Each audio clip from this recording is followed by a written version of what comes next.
د خبرونو سرټکی د کرنې اوبو لګولو او مالدارۍ وزیر د کرنې او مالدارۍ په برخه کې د دوه اړخیزو همکاریو د پراختیا لپاره هند ته سفر. د پیښو پر وړاندې د چمتووالي ادارې عمومي رئیس په افغانستان کې د سره صلیب نړیوالې کمیټې له رئیس سره لیدنه. او پر اوکراین د روسیې د توغندیزو او بي پیلوټ الوتکو په بریدونو کې له 80 څخه ډیر کسان وژل او ټپیان کېدل.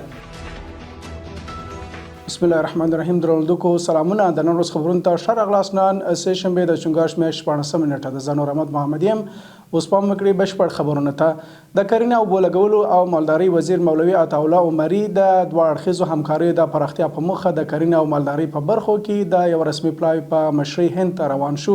ټاکل شوې ده چې په دغه سفر کې د کرنیزو همکاریو پر پراختیا، د تجربو پر شریکولو، د نوې ټکنالوژي پر کارولو او د کرنیزو محصولاتو د صادراتو او وارداتو په برخه کې د همکاریو د زیاتوالي په اړه خبرې اترې وشي.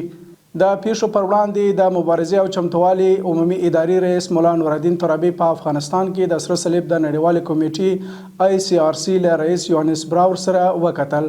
په دې لیدنې کې دواړه لوري د پیښو د مدیریت په برخه کې د همکاریو پر پراختیا، بشري مرستو د همغږۍ پر پیاوړتیا او د پیښو له زیانمنو شویو کسانو څخه د ملاتړ پر دوام ټینګار کړی. او بل خبر د عامه روغتیا وزارت وايي د یاد وزارت مسؤلینو د روغتیا برخې له نړیوالو همکارانو سره د پولیو له منځه وړلو ملي بیړني عملیاتي مرکز NOOC کې ناسته ترسره کړې ده.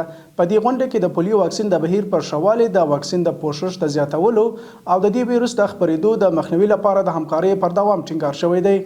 او وروستی خبر اسوسییټډ پریس د اوکرایني چارواکو په حواله راپور ورکړی چې روسیې پر اوکراین د توغندۍ او بي پیلوټ الوتکو پراخ بریدونه کړي دي چې لږ تر لږه 22 کسان پکې وژل شوي او 56 نور ټپیان شوي دي. اوکرایني چارواکو ویلي د روسیې ټول بالستیک توغندۍ د پلازمینې کیف شاوخوا سیمو کې خپلو هدفونو ته رسیدلې دي. درنو اوریدونکو دا و د نن ورځ خبرونه له ملتیا مو نړۍ مننه. تر بیا مو الله مل شه.